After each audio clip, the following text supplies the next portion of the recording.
अस्सलाम वालेकुम नाज़रीन, मैं हूं ज़मीर हैदर और आप देख रहे हैं प्रोग्राम क्रॉस टॉक। नाज़रीन, आज इस्लामाबाद हाई कोर्ट में दलाइल मुकम्मल हो गए तोशाखाना केस में। सरकारी वकील जो कि इलेक्शन कमीशन की तरफ से, उन्होंने आज ज़्यादा टाइम लिया, उन्होंने दलाइल मुकम्मल किया, हालांकि वो मज़ीद टाइम भी चाहते थे।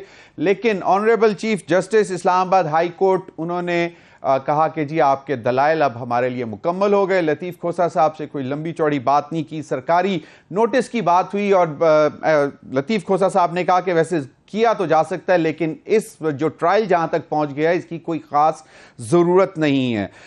इसके बाद ऑनरेबल चीफ जस्टिस ने जो है आज की जो थी सिटिंग वो बर्खास्त की और कहा कि कल सुबह 11 बजे फैसला जो महफूज किया गया है वो कल सुबह 11 बजे सुनाया जाएगा। उसकी क्या फेट होगी, चेयरमैन पीटीआई के लिए कोई रिलीफ है या नहीं है, क्योंकि अब दीगर भी कुछ चीज़ें उनके खिलाफ तैयार की जा रही हैं। अगर यहाँ से रिलीफ मिलता है तो कहीं और से पकड़े जाएंगे। इस पर भी बात करेंगे। नाज़रीन, सबसे बड़ा इशू जो पिछले आज चौथा दिन था, पूरे मुल्क में जो है एक तूफान मचा हुआ है और वो है बिजली के बिलों की वजह से।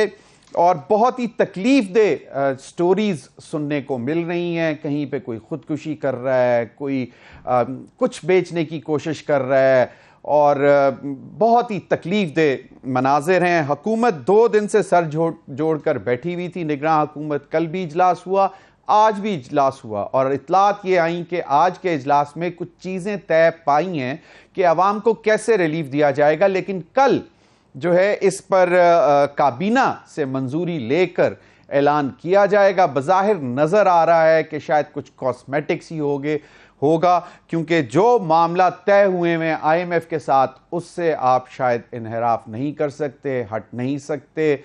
और IMF को इन हालात में कन्विंस करना कोई इतना आसान नज़र नहीं आ रहा। ये किस्सा आज का नहीं, पुराना है।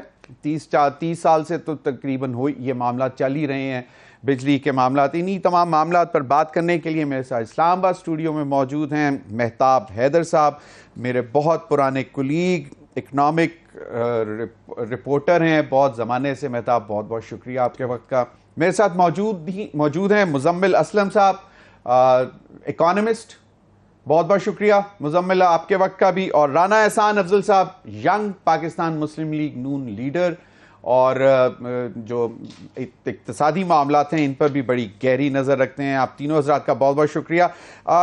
थोड़ी सी मेमोरी रिफ्रेश करने की ज़रूरत है। आज हम जिस तूफ़ान से गुज़र रहे हैं, इस तूफ़ान के मुतल्लिक मरियम नवाज साहिबा ने क्या गुफ्तगू की थी कि अगर वक्त आएगा इंतखाबात का, पोल्स का, तो अवाम ने क्या करना है, ये ज़रा सुन लें।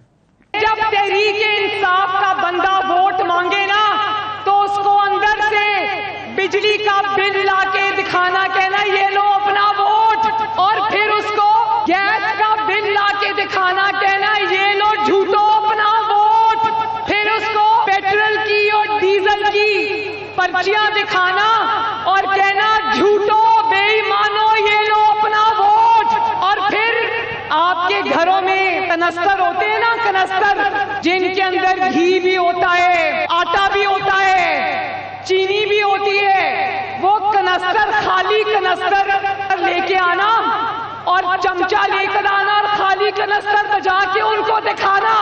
और फिर भी अगर वो ढीठ हो, वहां से ना जाए, तो घर में जो बची खुची सब्जियां होती है ना, जिनकी कीमतें अब आसमान पर पहुंच गई हैं, उन सब्जियों का हार बना के उनके गले में डालना।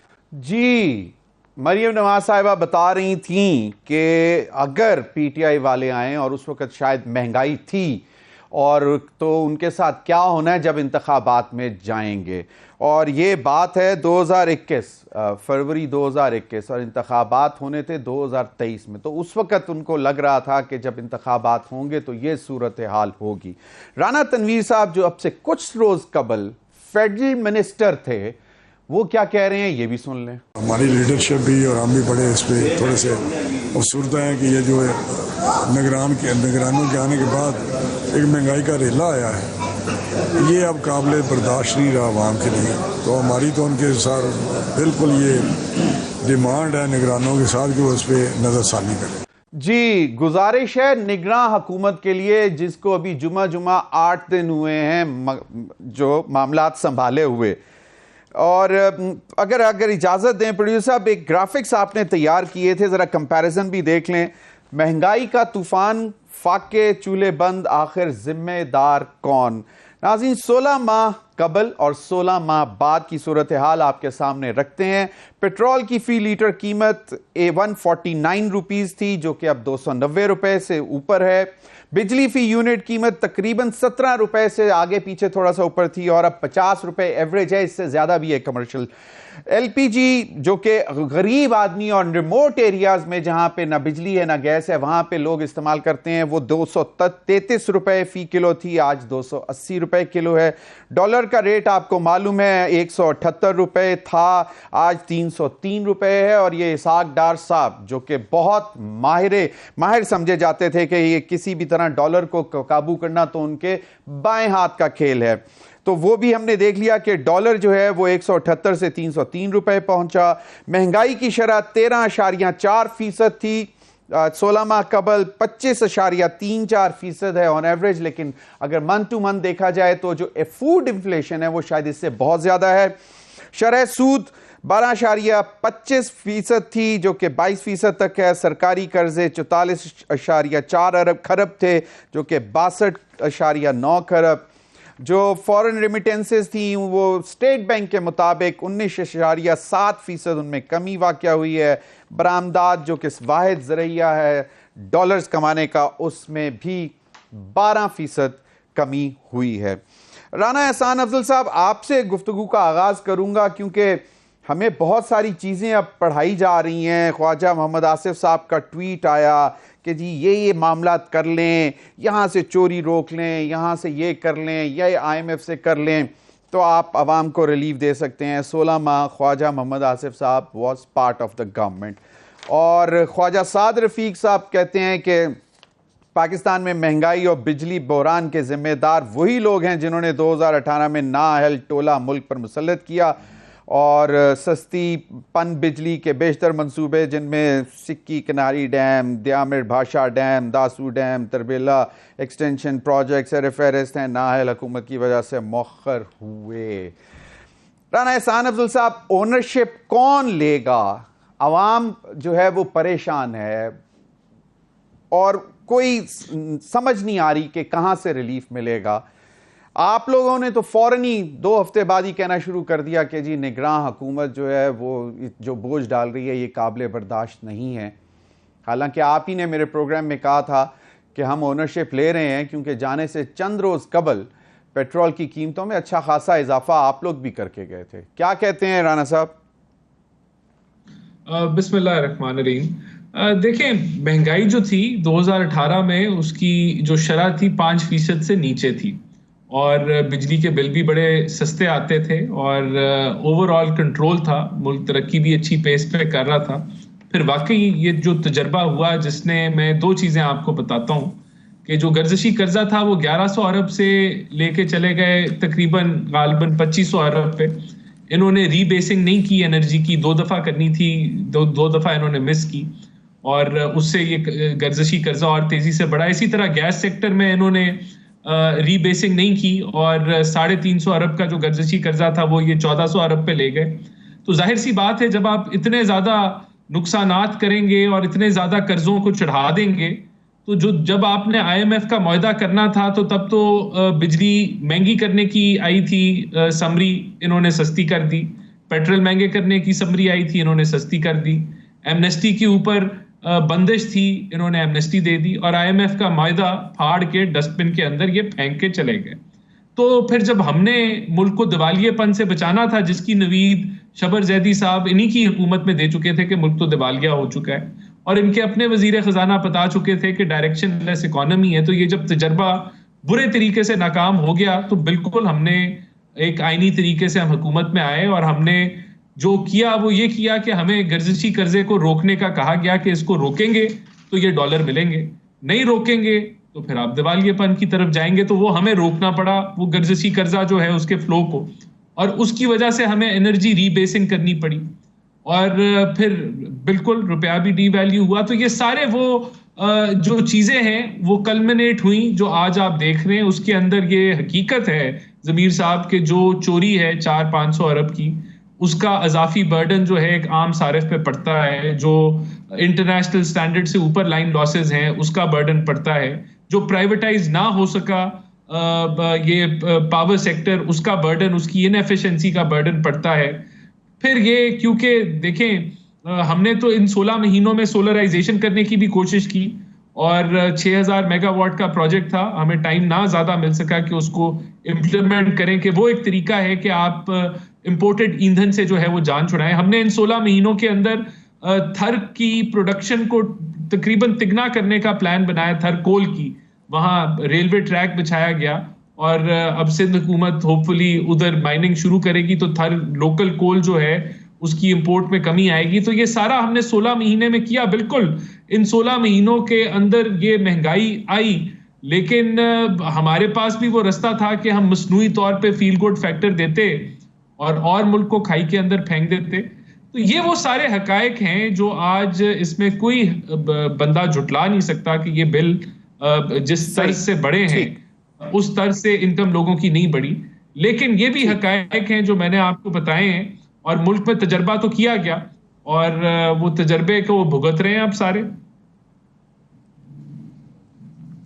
सही, चलें, बिल्कुल ठीक है। मुजम्मिल असलम साहब, 3.5 साल में इतनी तबाही, और कोविड भी आपने मतलब उसमें उसको बर्दाश्त किया, कोविड से भी गुजरे और फिर मुल्क को बिल्कुल तबाह करके रख दिया आप लोगों ने कि अब आम आदमी जो है इस वक्त खुदकुशी करने पर मजबूर हो रहा है। आम आदमी जो है वो एक चीज़ कर सकता है, या अपने बच्चों को खाना खिलाए, या बिजली के बिल दे, या घर का किराया दे, या बिजली का बिल दे, या बच्चों की फीस दे, या बिजली का बिल दे। तो आप लोगों ने तो तबाह करके रख दिया आवाम को। तो अब आवाम आपको क्या मतलब करे आपके साथ? अब मुझे बता दें, आप तो बड़े उस वक्त वोकल रहते थे कि जी ये हो गया, ये कर दिया, और फिर एक इकोनॉमिक सर्वे भी आया था, वो मैं मेहताब से बात करूंगा उस हवाले से। जी मुजम्मिल। देखिए, पहली बात तो ये कि राना अफजल साहब जो है ना, ये मेरा अपना ख्याल है कि इनका पोर्टफोलियो था कोई कॉमर्स के मिनिस्ट्री ऑफ कॉमर्स के कोई एडवाइजर थे। तो पहले तो राना साहब को मुबारक हो जो इन्होंने जो है एक्सपोर्ट्स जो है 32 अरब डॉलर से 27 अरब डॉलर पाकिस्तान की कर दी। इतना ज़बरदस्त माशाल्लाह इन्होंने मुल्क को खड़ा कर दिया और अवाम को जो है मतलब रोज़गार फराहम कर दिया। सिर्फ जो है 6.2% से बेरोज़गारी मुल्क की जो है ना 9% तक पहुंचा दी। सिर्फ 25 लाख लोगों को बेरोज़गार किया एक साल में। ये भी राना साहब की माशाल्लाह ये जो है ना कामयाबियों में से है। अब राना साहब ने कहा कि 1100-1200 अरब रुपए से जो है सर्कुलर डेट जो है ये इन्होंने 2400 अरब कर दिया।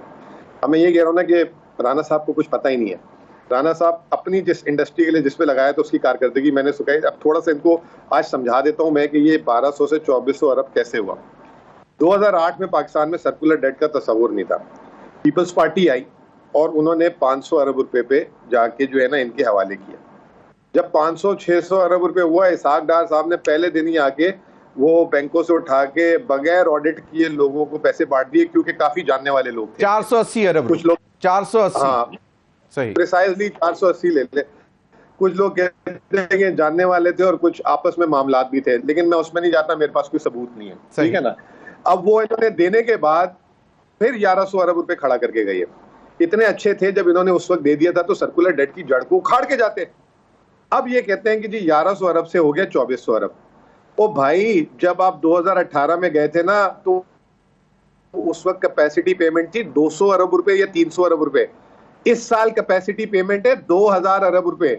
2022 में 1400 अरब रुपए थी, 2021 में 900 अरब रुपए थी।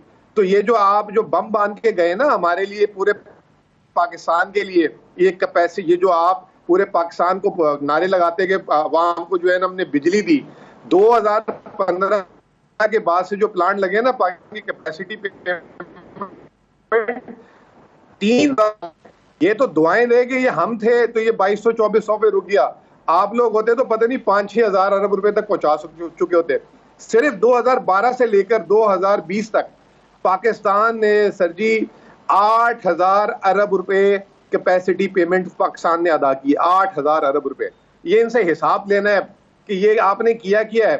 इस साल 4,200 अरब रुपए की कुल पाकिस्तान के बिजली के बिल बनेंगे जो महंगाई के बाद, उसमें 2,000 अरब रुपए सिर्फ कैपेसिटी पेमेंट कराए। कोई होश है, कोई मतलब कोई अंदाजा लगा सकता है कि इन्होंने क्या काम डाले हैं, पीछे किसके साथ क्या क्या इन्होंने मुआहदे किए हैं, इसके पीछे क्या है अल्लाह जानता है। हमें जो है लेक्चर देते फिरते हैं। और हमने तो एक तरफ कहते हो कि हमने एक यूनिट नहीं लगाया, उसके बाद कहते हो कि आपने जो है ये नहीं किया वो नहीं किया। तो भाई आपके हमने जो देखे, मेरी एक बात सुन लेना सर, 1 मिनट और दे दें। आपने दिया ना राना साहब की पता नहीं फिल्म इन्होंने कहां से कहां चला दी थी, इनको जरा सा मैं पूरा सबक पढ़ा दूं। 7 काम किए हमने पावर सेक्टर के लिए, 7 काम। नंबर 1, जो 1994 और 2002 की पावर पॉलिसी, इन्होंने इसी तरीके से अंधेधुंध मुआहदे किए थे। उन मुआहदों को सीधा करके जो है पीपल्स पार्टी के दौर में हुआ, मुस्लिम लीग नून ने उसको हाथ नहीं लगाया। 1.2 अरब डॉलर पे पेनल्टी चली गई थी, उसको सीधा किया। इसके बाद वीकॉग हमने किया। उसके बाद अल्लाह आपका भला करे, डैम्स जो है पाकिस्तान के 10 बड़े डैम हमने शुरू किए। उसके बाद जितने भी निजी ये जो डिस्कोस थी, उसके बोर्ड ऑफ डायरेक्टर में इंडिपेंडेंट लोग लेकर आए। मेहताब बैठे हुए हैं, आपको बताएंगे, इन्होंने सारों को निकाल के अपने यारों दोस्तों को फिट कर दिया जिनको बिजली का भी तजर्बा नहीं था। तो ये हमें क्या बता रहे हैं, हमने तो सारा कुछ ये जो है सीधा करके जा रहे थे। इसके अलावा बिजली चोरों के पीछे हम 2020 में एक रिपोर्ट बनवाई, मोहम्मद अली रिपोर्ट, वो हमने बनवाई। ये बातें क्या कर रहे हैं इन्होंने, 16 महीने 18 महीने में फिर वही काम शुरू कर दिया कि इसको लगा दो, ये सोलर लगा दो, उसको ठेके दे दो, उसको ठेके दे दो, बेड़ा गर्क करके वापस चलेंगे 16 महीने में। और कह रहे हैं कि जी 16 महीने में पता नहीं कितने वो गुल खिलाएं तो आए ना जरा, अब मार्केट में लोगों से मिले ना, एहतजाज में शामिल हो, आपको बताएंगे लोग के क्या होता है। ओनरशिप कोई नहीं ले रहा, लेकिन एक सवाल ये बनता है कि क्या ये जो पॉलिटिकल पार्टीज पिछले 16 महीने इक्तदार में थी, या फॉर दैट मैटर जो उससे पहले 2018 से इक्तदार में थी, पाकिस्तान तहरीक इंसाफ, अगर वो एहतजाज की कॉल देते हैं तो क्या अवाम को उनके साथ चलना चाहिए? क्योंकि हिसाब तो पूरे 5 साल का ही बनता है, या आप कह लें कि 16 साल का भी बनता है। आप लोगों ने एक निगोशिएट भी किया था कि जी कैपेसिटी चार्जेस के हवाले से, उस पर भी बात करेंगे, लेकिन मेहताब की तरफ आऊंगा। मेहताब, क्विकली एक छोटी सी आपको ग्राफिक्स में दिखाना चाहता हूं कि पाकिस्तान में कौन कितनी बिजली मुफ्त इस्तेमाल कर रहा है। तो ये एक और बहुत बड़ा अलमिया है कि मेहताब को फ्री बिजली मिलती है? नहीं मिलती। अच्छा, बड़ी ज्यादती है। आपने हम तो प्रिविलेज क्लास में नहीं है आपने, मतलब जर्नलिज्म को, और आपको मुफ्त बिजली नहीं मिलती। तो कौन कौन बिजली मुफ्त इस्तेमाल करता है, जरा दिखाइएगा जी। सदर मुमलिकत को लामहदूद बिजली यूनिट्स फराहम किए जाते हैं, जबकि रिटायरमेंट के बाद भी सदर पाकिस्तान माहाना 2000 यूनिट्स मुफ्त इस्तेमाल कर सकते हैं। और सदर के इंतकाल के बाद सदर की ज़ौजा को भी बिजली के 2000 यूनिट्स मुफ्त फराहम किए जाते हैं। वजीर आजम पाकिस्तान को भी लामहदूद मुफ्त बिजली फराहम की जाती है। वफाकी वज़रा को माहाना तमाम यूटिलिटी बिल्स की अदायगी के हवाले से 22,000 रुपये दिए जाते हैं। गवर्नर स्टेट बैंक के भी बहुत सारे पर्क्स हैं, प्रिविलेजेस हैं, बिजली के हवाले से भी और दीगर चीज़ों में भी। वजारत तवानाई के, अब ये बहुत दिलचस्प चीज़ है कि वजारत तवानाई के अदाद शुमार के मुताबिक 1,79,000 वापडा मुलाजमीन को एक साल में बिजली के 34 करोड़ यूनिट मुफ्त फराहम किए गए। इस तरह इन्होंने 8 अरब रुपए की बिजली मुफ्त इस्तेमाल की। मेहताब हैदर, देखिए मैं आपको एक बात बताऊं, ये 2010 में शायद मैंने ये स्टोरी की थी कि वापडा के जो मुलाजमीन हैं इनको बिजली मुफ्त दी जाती है, और उस ज़माने में मीटर्स नहीं लगे होते थे इनके घरों में। उसके बाद मीटर्स इन्होंने लगा दिए, लेकिन कौन देखता है और कौन इसको पढ़ता है कि उन्होंने आगे कितने घरों को वो बिजली के कनेक्शंस जो हैं वो दिए हुए हैं। मैं समझता हूँ ज़ाती तौर पे एक मोनेटाइजेशन का अफकार्स की हमें आज तक शर्मिंदगी है कि हमने बैसियत जर्नलिस्ट उसके लिए कहा था कि आप ब्यूरोक्रेट्स को मोनेटाइजेशन दे दें, लेकिन इसका कोई ना कोई हल निकालना पड़ेगा। ये बिजली के पैसे दे दें उन्हें, लेकिन ये ना हो कि बिजली के पैसे भी वसूल करते रहें और बिजली भी मुफ्त लेते रहें, क्योंकि ब्यूरोक्रेट्स आज भी मोनेटाइजेशन के पैसे भी ले रहे हैं और सरकारी गाड़ियां भी इस्तेमाल कर रहे हैं। तो इसलिए कोई ना कोई इसका हल निकालने की जरूरत है। दूसरा, ये जो कैपेसिटी पेमेंट है ये एक वाकई मॉन्स्टर है, इसका कोई ना कोई हल। ये तो शुरू होता है आईपीपी पहला कॉन्ट्रैक्ट जो कि बेनजीर भुट्टो दौर में हुआ, उसके बाद इन्होंने ऑर्डर किया और फिर आने वाले दिनों में मजीद 94 की पॉलिसी के तहत देखें अभी ये पीटीआई की गवर्नमेंट में ये बात ठीक है कि इन्होंने रिवाइज्ड नेगोशिएशंस की बात की, लेकिन उसका रिजल्ट क्या निकला उस पे जो है वो हमें बात करनी चाहिए। और जो बात ये नहीं कर रहे दोनों, वो मैं आपके सामने कर देता हूं। बेसिकली अभी तक कुछ 33 या 35 आईपीपीज के साथ वो रिवाइज्ड जो है वो एग्रीमेंट्स हुए हैं, जिसके नतीजे में ₹1 से कम जो है वो इम्पैक्ट आया है पर यूनिट के हिसाब से 85 पैसा या 1 सेंट, 85 पैसा तकरीबन। पैसा। अच्छा, मुझे ये बताएं कि ये जो सी पैक के तहत प्रोजेक्ट्स लगाए गए थे वो अभी तक रिवाइज नहीं हुए, तो क्या सी पैक के तहत हमारी इतनी पॉलिटिकल विल है कि हम चाइनीज के साथ ये बात करें कि आप इसको रिवाइज करें? लेकिन दूसरी तरफ चाइनीज की जो कंपनीज हैं उनका भी एक प्रॉब्लम है, उनका जो पैसे हैं वो कोई तकरीबन 250 से 300 अरब रुपए फंसे हुए हैं और सर्कुलर डेट की मद में है, जो कि हम उनको रीपे नहीं कर पा रहे। तो मैं समझता हूं दोनों साइड से प्रॉब्लम्स हैं और हमें इस मसले का, ये जो कैपेसिटी पेमेंट्स हैं, इसका हल तलाश करना पड़ेगा। चूंकि इसका मतलब क्या है, ये मैं देखने वालों को बताना चाहता हूं कि इसका मतलब ये है कि चाहे हम बिजली खरीदें, इस्तेमाल करें या ना करें, जितनी बिजली वो प्रोड्यूस करेंगे उनके पैसे उनको मिलेंगे। जो नहीं बिजली प्रोड्यूस करेंगे या जितनी इंस्टॉल्ड कैपेसिटी है उतने ही पैसे देने हैं, चाहे वो उतनी बिजली प्रोड्यूस कर रहे हैं कि नहीं कर रहे, जितनी इंस्टॉल्ड कैपेसिटी है। बिल्कुल आपने मतलब इसका मतलब ये बनता है कि आईपीपी एक इंडिपेंडेंट पावर प्रोड्यूसर जो कि निजी शोबे में बिजली पैदा कर रहा है, correct me if I am wrong, जो बिजली पैदा कर रहा है वो उसकी एक कैपेसिटी है कि जी मैंने 100 मेगावाट आपको बिजली पैदा करके देनी है और ये मेरा प्लांट 100 मेगावाट का, वो 30 करे, 40 करे, 50 करे, 60 करे, आप एक यूनिट ना खरीदें, आपने 100 मेगावाट के पैसे देने हैं। और आप ये देखिए, ये है सर्कुलर डेट। नहीं, ये सर्कुलर डेट नहीं है, it's part of that problem, एक कंपोनेंट है। मसला ये है, ये कौन सा बिजनेस है कि जहां पे आप कोई किसी को कहें कि तुम ये चीज पैदा करो, चाहे हम खरीदे या ना खरीदे हम आपको पैसे देंगे? ये किस तरह का, मुझे कोई 60 साल में जो 480 अरब रुपए दिए थे, जिसपे बुलंद अख्तर राना साहब जो उस वक्त थे उसके ऑडिटर जनरल, उन्होंने एतराजात भी उठाए थे कि जी बगैर ऑडिट किए दे दिए, तो वो मामला भी वहीं पे खत्म हो गया, ठंडा हो गया वो। तो उसके बाद मुझे आज तक नहीं सुनाई दिया कि उस पर क्या हुआ। पीटीआई ने रीनेगोशिएट करने की कोशिश की, आपने कहा कि लेस देन ₹1 फर्क पड़ा, जो कि ऊंट के मुंह में जीरे के मुताबिक से भी कम है। अब आप मुझे बताएं कि आज जो कैबिनेट, जो कल कैबिनेट होने जा रही है, जो आज 2 इजलास हुए, कल भी हुआ आज भी हुआ, इनके पास क्या कोई जादू की छड़ी है कि आवाम को रिलीफ दे सकेंगे? क्या कोई तवक्को है? क्योंकि आज जितनी भी खबरें चली हैं, इसके बाद कल अवाम की नजरें काबीना पे लगी हुई हैं कि उनको क्या रिलीफ मिल रहा है। उनको नहीं मालूम कि जीडीपी क्या है, उनको नहीं मालूम आईपीपी क्या है, उनको नहीं मालूम कैपेसिटी पेमेंट क्या है, उनको इससे कुछ नहीं लेना देना। उनको क्या मिलेगा? देखें, बुनियादी तौर पे जो ऑप्शंस हैं इनके पास, एक ऑप्शन, टैक्सेस में कमी तो नहीं हो सकती। आईएमएफ के एग्रीमेंट के तहत अगर हम ये सोच रहे हैं कि जीएसटी में या विदहोल्डिंग टैक्सेस जो इनकम टैक्स है उसमें कुछ बिजली के बिलों के ऊपर है, उसमें कोई कमी हो सकती है? नहीं हो सकती, नहीं होगी। इनके पास ऑप्शन ये है कि ये स्टैगर कर दें। जो इंक्रीज है, खासकर जो एनुअल रीबेसिंग के बाद जो टैरिफ बढ़ा है ₹7, वो हुआ ये है बेसिकली कि जुलाई में उसको इम्प्लीमेंट होना चाहिए था, वो जुलाई में नहीं हुआ, वो अगस्त में वो डबल 2 महीनों का उन्होंने डाल के दे दिया है। अब प्रॉब्लम ये है कि इसको स्टैगर कर दिया जाए। स्टैगर भी कितना किया जाए, ये काबीना का जो है। लफ्ज़ स्टैगर से क्या मुराद है? स्टैगर से मुराद ये है कि अगर जितनी भी इंक्रीज है उसको मुख्तलिफ महीनों के अंदर तकसीम करके लोगों से पैसे, यानी कि डिवाइड कर दिया जाए कि जो ₹7 हैं वो एक तो अभी तो ₹14 बन के आ गए ना अगस्त में, और उसको फिर आइंदा महीनों में उसको थोड़ा थोड़ा करके, इस पे आईएमएफ मानेगा कि नहीं मानेगा, इस पर भी मजीद बात करते हैं। नाज़रीन, वक्त हुआ एक ब्रेक का। ब्रेक के बाद मजीद भी इस पर जानने की कोशिश करेंगे कि सिर्फ ये बिजली के नर्ख नहीं बढ़ते, इसकी वजह से तमाम, जिस तरह पेट्रोल की जब कीमतें बढ़ती हैं तो किराए बढ़ जाते हैं, और आपके तमाम जो यूटिलिटीज़ हैं, जितने आप अशिया खुरोनोश हैं, उनकी कीमतें भी बढ़ जाती हैं।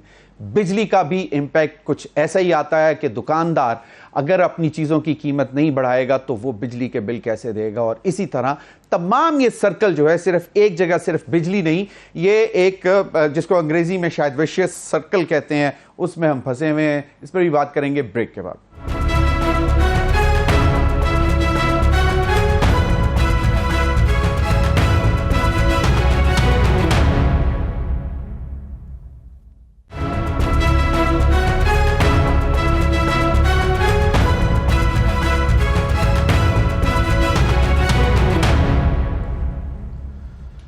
वेलकम बैक नाज़रीन, बिजली का बिलों का बहरान और जो इस वक्त सूरत हाल है वो किसी से छुपी हुई नहीं है, चाहे वो सोशल मीडिया हो, चाहे वो इलेक्ट्रॉनिक मीडिया हो, चाहे अखबारात हों।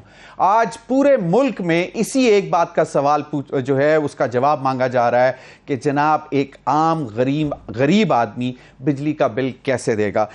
राना एहसान अफजल साहब, मुझे एक चीज़ बताएं कि आज आपके ख्वाजा मोहम्मद आसिफ साहब भी मशवरे दे रहे हैं, ख्वाजा साद रफ़ीक साहब भी बता रहे हैं कि जनाब 2018 की वजह से हुआ, और राना तनवीर साहब बता रहे हैं हमें कि जनाब ये तो जो है निगरान हुकूमत ने किया है, ये हमें कबूल नहीं है। मुझे एक बात बताएं कि ये निगरान हुकूमत क्या 2 हफ्ते में ये सब कुछ कर गई? देखिए, इससे पहले मैं थोड़ा सा बात करना चाहूँगा जो मुजम्मिल ने बात की। मैं ये नहीं कहूँगा कि मैं इनको सबक सिखाऊंगा, क्योंकि मैं ये जिसारत नहीं करूँगा। पढ़े लिखे आदमी हैं, इनको मुझे सबक सिखाने की ज़रूरत नहीं है। दूसरा, मैं ये भी नहीं कहूँगा कि इनको कुछ नहीं पता, और मैं इनको बताता हूँ। इनको पता होगा काफ़ी कुछ, लेकिन शायद यहाँ ये ना बताना चाहते हो। लेकिन सबक हमें पहले असद उमर ने सिखाया, फिर हमें अब जो हफीज शेख ने सिखाया, उसके बाद हमाद अजहर ने सिखाया, उसके बाद हमें शौकत तरीन ने सिखाया। सबक हमें तब भी इन्होंने सिखाया था जब इन्होंने LNG इनको $4 की मिल रही थी लॉन्ग टर्म मुआहदे के ऊपर, लेकिन इन्होंने वो नहीं खरीदी और मुल्क को करोड़ों अरबों का नुकसान पहुंचाया।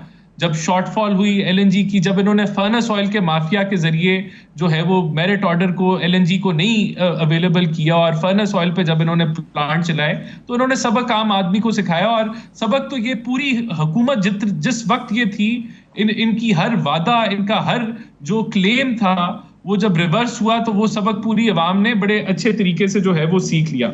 कैपेसिटी पेमेंट्स के ऊपर बात हो रही थी। देखें, अगर ये एक IPP का मुआहदा कर लेते जिसके अंदर कैपेसिटी पेमेंट्स होती ना, और ये रुपए में कन्विंस कर लेते फॉरेन इन्वेस्टर को कि हम आपको रुपए में फिक्स करके देते हैं पेमेंट्स, तो हम इनकी बात मान लेते।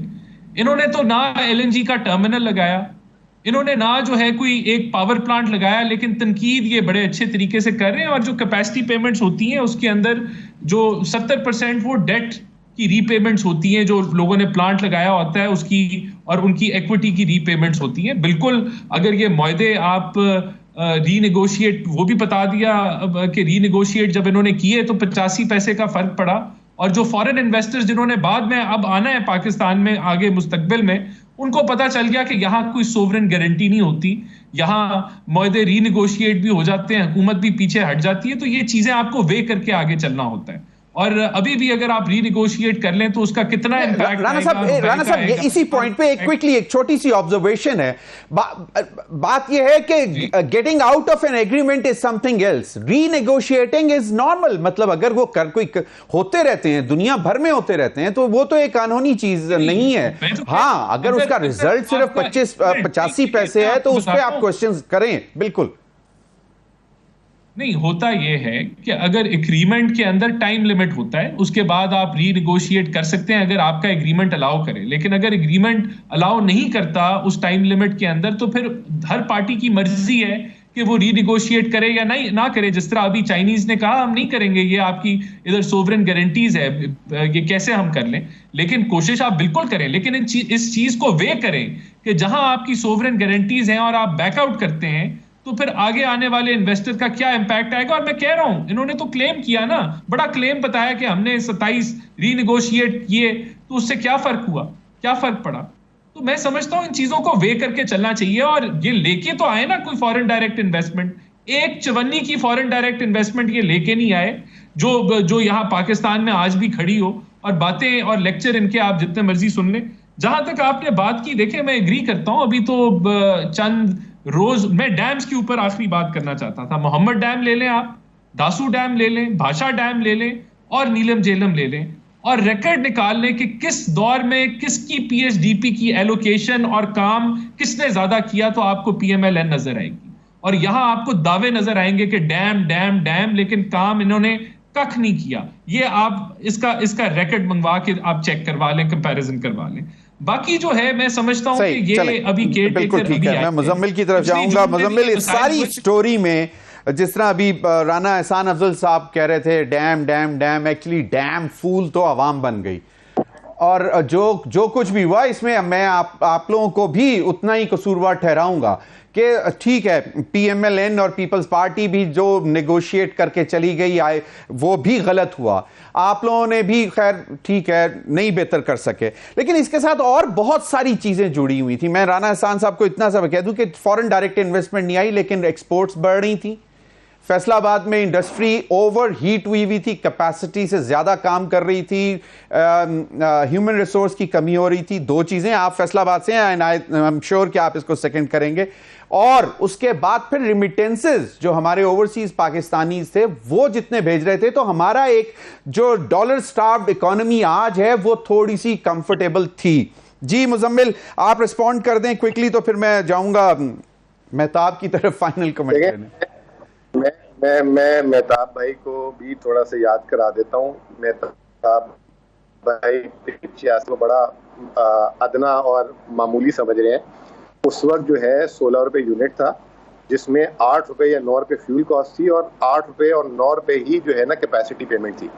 वो 85 पैसे को कम कराने का मतलब 10% कैपेसिटी पेमेंट का था। और ये जिनकी हमने खत्म कराई है उनकी लाइफ में वो 800 अरब रुपए बनते हैं। अगर आप लोगों को 800 अरब अच्छे नहीं लगते तो वो फिर मेरा कसूर नहीं है। दूसरा, मेरे भाई बोल रहे थे, राना साहब जो है थोड़े से माइंड कर गए। जब ये शुरू होते हैं बोलना तो पता नहीं इनको एहसास नहीं होता कि क्या बोल रहे हैं सामने वाले को। और जरा सा मैंने इनको कहा कि मैं याद कराता हूँ, तो इनको लग रहा है कि मैं इनको सबक सिखा रहा हूँ। इनको थोड़ा सा मैं याद करा देता हूँ। ये जो बड़ी इन्होंने मेरे साथ 2-3 दिन से यही बात की है कि जी सारे डैम हमने शुरू किए। 40 साल बाद इनको याद आया डैम शुरू करना, और उसके बाद इन्होंने एक ईंट नहीं लगाई थी। ये आपके साथ बैठे हुए मेहताब, इनसे पूछेंगे पहली दफा ये कह रहे थे अभी कि एक आईपीपी का एग्रीमेंट कर लेते, इनको बताएं कि पहली दफा हमने जो है ना बगैर किसी के एग्रीमेंट किए बादशाह डैम को उससे ग्रीन बॉन्ड करके $500 मिलियन 9% पे लेकर आए। और ये उस पे जो है ना सिर्फ उसकी 9% अदायगी होगी, उसका 100% इक्विटी हमारी, और हमने ये काम तक शुरू कर दिया था। ये क्या बच्चों वाली बातें कर रहे हैं। इन्होंने ओवर कैपेसिटी 2 महीने साल के जो है 3 महीने पाकिस्तान को बिजली चाहिए, इन्होंने पूरे 12 महीने की एक्सेस कैपेसिटी लगा दी। मुजम्मिल, अच्छा चलें, ये बहुत कॉम्प्लिकेटेड, मुजम्मिल बहुत कॉम्प्लिकेटेड है। मुझे हो गया ना, देखिए मैं आपके सवाल का जवाब नहीं दूंगा, आप आगे ले लें किसी से, मैं इनकी जवाब नहीं दूंगा तो बात मुकम्मल नहीं होगी सर। अच्छा चलें क्विकली, बात ना हुई कि आप ये बड़ी टेक्निकल बातें हैं ना, करें टेक्निकल बातें हैं, लेकिन बात ये ना इन्होंने अब $4 की बात करें, एलएनजी की $40 जब हम हुकूमत गए थे तो उस वक्त ही अब $10 की आई हुई है 8 महीने साल से। एक इन बता दें इन्होंने कोई मुआहदा किया, बल्कि ये $10 की भी खरीद के नहीं ला सक रहे। $10 की मार्केट में इनको $23 की लोग कोट कर रहे हैं। फिर जिस जमाने में $4 की थी, इनको मैं याद करा देता हूँ, उस जमाने में ऑयल भी $0 का था। ये बात कर रहे हैं $4 में हमने एलएनजी नहीं मंगाई, हमने पूरे साल मेरे भाई स्पॉट में जो है ना $4 $5 में जो है ना एलएनजी मंगाते रहे। कोई लॉन्ग टर्म करते हैं ना तो लॉन्ग टर्म आपसे सस्ता करके दिखा दिया था 10.5 सेंट में, आपने तो 14 सेंट में किया था, जिसको हमने भुगता था वो सस्ते दौर में भी। तो ये आप जरा किसी दिन आपने जितनी ईंटें लगाई है ना डैम में, तो वो भी जरा हमें हिसाब दे दें लाके। ठीक है, आप सवाल कर लें। मुजम्मिल क्विकली मुझे ये बताएं कि कल कैबिनेट क्या कोई रिलीफ दे सकेगी? आईएमएफ के साथ जो मामला थे वो इन्होंने गलत नेगोशिएट किए, या आप लोगों की जो कोताहियां थी, जो आपने बड़े शाहाना तरीके से ये कम कर दिया, वो कम कर दिया, सब्सिडी दे दी, सब कुछ कर दिया, वो रीजन है? क्विकली भाई बात सुने, ये इस साल की सब्सिडी जो इन्होंने देनी है उस पे जो है आईएमएफ ने इनसे टैरिफ बढ़वाया, और जो इन्होंने रिकवरी जो 95%, 93% से 80% पे ले गए थे, जो रिकवरी नहीं कर रही है उसकी है। हमारे तो हम मेरी शक्ल देखते हैं और आप पता नहीं कहाँ की बातें करते हैं। इस साल ये जो इन्होंने बिजली के बिल बढ़ाए, इससे सर्कुलर डेट कम नहीं होना, और इन्होंने पिछले 1 साल में 100% से ज्यादा बिजली बढ़ाई है, उसके बावजूद 400 अरब रुपए सर्कुलर डेट बढ़ गया है। तो ये आईएमएफ का कोई इसमें लेना देना नहीं है, ये इनकी नालायकी थी। इन्होंने दबा के बिजली चोरी करवाई है, मुफ्त की बिजली दी है लोगों से, रिकवरी नहीं की। उसके बाद इन्होंने जो है ना उल्टे सीधे फ्यूल पे जो है फ्यूल नहीं मंगा सके टाइम पे। सही, उसके बाद कल मेहताब ने तो उसकी वजह से सही कोई करंट सही एक बात सुन ले इसमें आप, 51 रुपए यूनिट में 6 रुपए सिर्फ ईंधन है, बाकी 45 रुपए जो है ना लवाजमात हैं जो इन्होंने दी हुई है। चलें, मुझे बता दें कि कल क्या आप एक्सपेक्ट कर रहे हैं केयर टेकर सेटअप से? देखें बहुत ज्यादा होगा कि वो कह देंगे इनकम टैक्स छोड़ देते हैं, बहुत ज्यादा होगा तो वो कह देंगे कि अभी ये बिजली के बिलों की किस्तें बना लें, डेफर कर लें। ये शहबाज शरीफ ने भी पिछले साल अगस्त में ऐलान किया था कि बिजली के बिल माफ कर दिए, 2 महीने बाद फिर वापस भेज दिए, लोगों की चीखें निकल गई। तो ये बहुत ज्यादा से ज्यादा यही कर सकते हैं, और क्या करेंगे? कोई जेब से पैसे थोड़ी दे सकता है कोई। सही, लेकिन इनका बोझ वो थोड़ी उठाएंगे। आज अभी सोलंकी साहब ने बयान भी दे दिया है, सोलंकी साहब ने बयान भी दे दिया जी 17 तारीख को हम आए, जुलाई की जो बिल इंक्रीज हुए है ये उसके बिल लोगों को आए, हमारा कोई इसमें कसूर नहीं है। सोलंकी साहब ने बयान भी दे दिया। चलें, बिल्कुल। तो जो केयर टेकर के ऊपर इल्जाम राना तनवीर साहब ने लगाया वो सही नहीं है। मेहताब हैदर, सम इट अप, रियल मतलब करीब चले, कल तो हमें कोई रिलीफ नहीं, लेकिन आने वाले कुछ दिनों में कोई बेहतरी, कहीं से कोई डॉलर आ जाएंगे? हमने अभी कर्जा कितना उतारना है डॉलर्स का? देखें, इस साल की हमारी डेट की रिक्वायरमेंट्स 23 से 25 बिलियन डॉलर्स की है by end December, by end June fiscal year की। देखिए, बुनियादी तौर पे अभी जो हमारा ये सारी डिबेट हो रही है ना, उसके अंदर एक नुक्ता बड़ा इंपॉर्टेंट था, वो था कि ये डीवैल्यूएशन की वजह से हमारा ये सारा जो इलेक्ट्रिसिटी की प्राइसेस हैं वो बढ़ानी पड़ी। जो इलेक्ट्रिसिटी का डिटरमेंट किया जिस बेस पे, वो 286 रुपीज़ पे रखा इन्होंने एक्सचेंज रेट को, और अभी आप ये देखें कि वो 303 तो कम से कम इंटर बैंक में है, और ओपन मार्केट में 311-15 का भी नहीं मिल रहा। दूसरा, और बड़ी दिलचस्प बात है, बल्कि मार्केट में 320 की खरीद थी ओपन मार्केट में, और 322 में बेच रहे थे। ये पिछले हफ्ते की बात है। अच्छा, जिस वक्त अभी 301 रुपए था इंटरबैंक में। कैपेसिटी पेमेंट पे मैं देखें अभी 18 रुपए पर यूनिट है कैपेसिटी पेमेंट, तो 0.85 रुपीज़ या 85 पैसे, ठीक है उनकी बात, लेकिन अगर ओवरऑल आप इस सेक्टर की सारी चीज़ों को देखें तो मैं समझता हूं कि इसको ज़रा बेहतर अंदाज में दोबारा से देखने की ज़रूरत है। और दूसरा ये है कि मीडियम टू लॉन्ग टर्म में एनर्जी मिक्स जब तक चेंज नहीं होगा ना पाकिस्तान का, तब तक ये मसला हल नहीं होना। हम इंपोर्टेड फ्यूल पे बिजली पैदा करते रहेंगे। कितनी बदकिस्मती है कि हमारे पास हाइडल रिसोर्सेज हैं, ये सारे बातें करते हैं। आप ये देखें कि बादशाह पे किसने कितनी ईंटें लगाई हैं, तो आपके सामने सारी बात आ जाएगी। ये अभी तक इसका माफिया है इंडिपेंडेंट पर, जो प्राइवेट सेक्टर में एक बात में माफियाज आपको नहीं करने देते ना कुछ। एक देखें, ये और उनके हाथों बिकते कौन लोग हैं? चलें मुझे ये बता दें। देखें, बुनियादी तौर पे पॉलिटिशियंस का काम है माफियाज को पीछे रखना और पाकिस्तान के अवाम के मफाद में फैसला करना। ये जितनी बातें कर रहे हैं सोलर के, ईसीसी में पिछली हुकूमत ने 2 दफा समरी आई, दोनों दफा डेफर कर दी। तो भाई इनसे पूछे ना कि सोलर की समरी आपने क्यों डेफर कर दी? ये पीडीएम की हुकूमत ने 2 दफा, पीटीआई की हुकूमत ने, अच्छा पीडीएम की हुकूमत ने 2 दफा डेफर की। वो समरी क्यों की भाई? वो कहते थे कि वो फिर रिश्तेदार की आ रही थी बार बार समरी, इसलिए डेफर की जा रही थी। भाई आप समरी जो है वो कम से कम देख लें मेरिट के ऊपर। अगर रिश्तेदार की जिसकी भी है, अगर पाकिस्तान के अवाम को और ये जो फर्नेस ऑयल वाला माफिया है इससे जान छूट सकती है तो डाइवर्सिफाई कर दें प्लीज। डाइवर्सिफाई कैसे कर दें? आपने उठा के जो है वो सोलर जो है वो आपने साहिवाल में लगा दिया, जो जहां पे आपका जो जिसको डेयरी हब कहते थे वो तबाह हो गया एनवायरनमेंट की वजह से। वहां की ग्रीनरी तबाह हो गई, वहां पे हमारी मतलब इतनी सब्जियां और बहुत कुछ होता था। क्विकली राना एहसान अफजल साहब, you have got 40 seconds, I know you want to say something.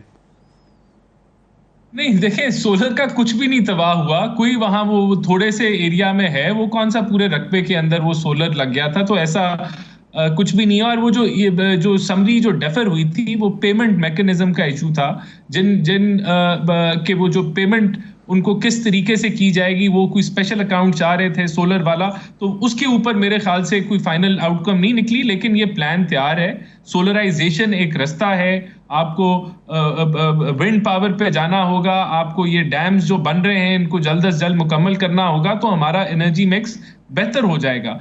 Local कोल अगर हम इसको यूटिलाइज करना शुरू हो जाएं, वो इंशाल्लाह ताला उससे बेहतरी आएगी। लेकिन सबसे तो जरूरी उसका है भी कि इम्पैक्ट आ जाएगा।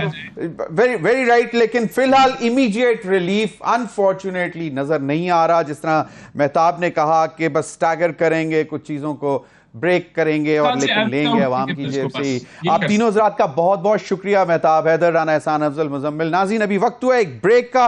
ब्रेक के बाद आएंगे तो हमारे साथ होंगे नईम हैदर पंजोता साहब, पीटीआई के लीगल टीम के मेंबर हैं। उनसे जानने की कोशिश करेंगे कि क्या हो रहा है और क्या होने जा रहा है ब्रेक के बाद।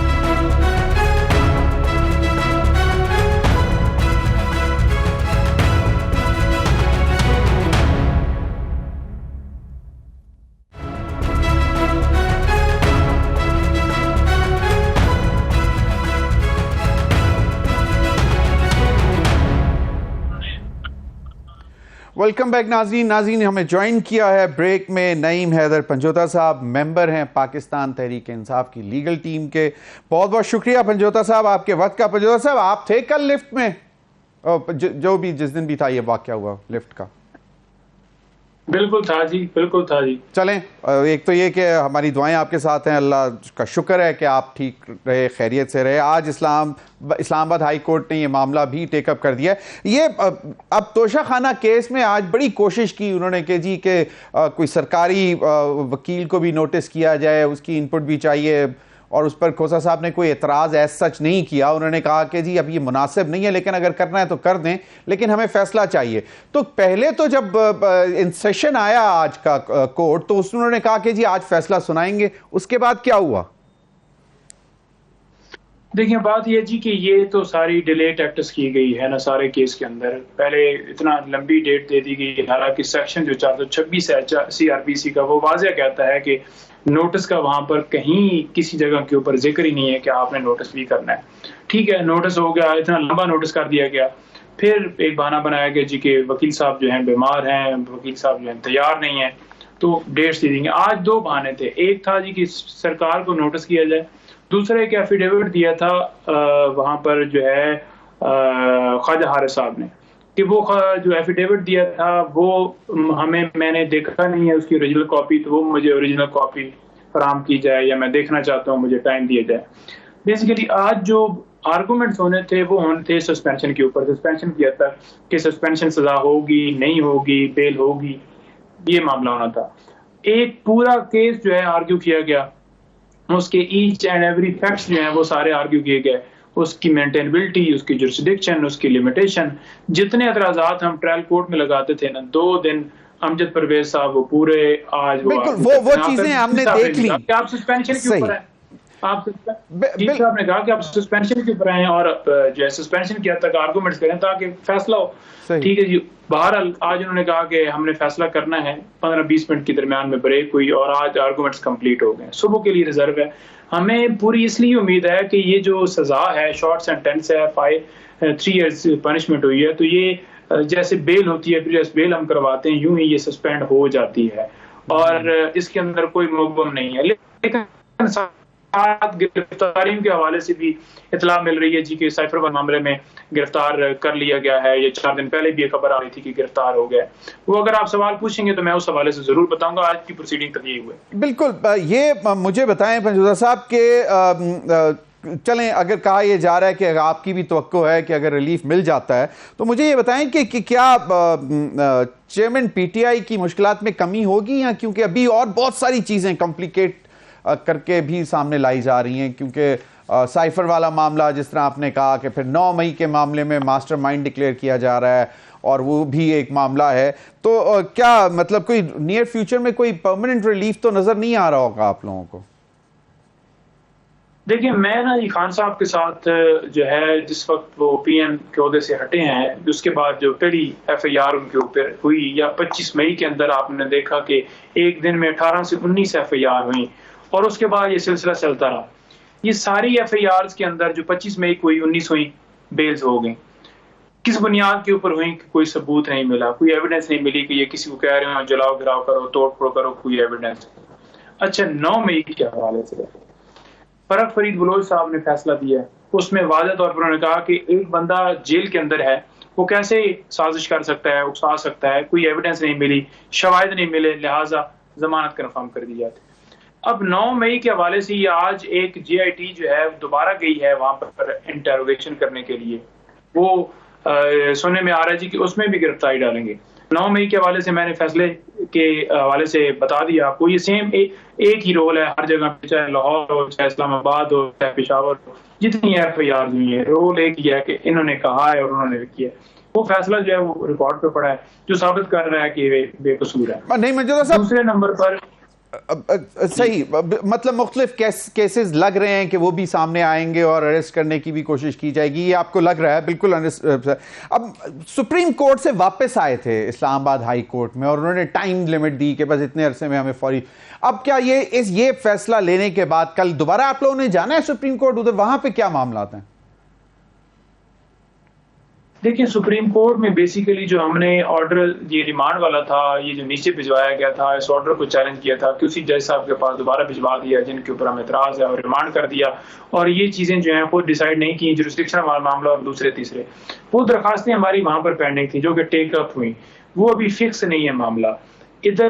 क्योंकि मामला फिक्स नहीं हो रहा था, हमने दोबारा जो है वो हमारी, क्योंकि दरमियान में वो समाअत वहां पर फिक्स हो गई, तो हमने वहां पर वो रिक्वेस्ट की कि ये मामला जो है नीचे भी जो है वो चल रहा है और आप जो है इसके ऊपर भी फैसला दे सकते हैं। सुप्रीम कोर्ट की पावर है, अथॉरिटी है कि वो मेंटेनेबिलिटी के ऊपर सुन के उस केस को ही उड़ा दें और खान साहब को रिलीज कर दें। इसके लिए वहां पर ये था, उन्होंने कहा कि फैसला जो है आप नीचे जाकर सुन लें, क्योंकि आपने उस ऑर्डर को भी अब चैलेंज कर दिया है। हमारे ऑर्डर के बाद उन्होंने ऑर्डर जलावर साहब ने कर दिया, तो लिहाजा उसको अब आप लेके ऊपर आए हुए हैं, वो सुन लें, फिर आप इधर आइएगा, फिर आप इधर जाएंगे। सही, बहुत बहुत शुक्रिया नईम हैदर पंजोता साहब। नाज़रीन, अब तक के लिए इतना ही, इजाजत दीजिए, अल्लाह हाफिज।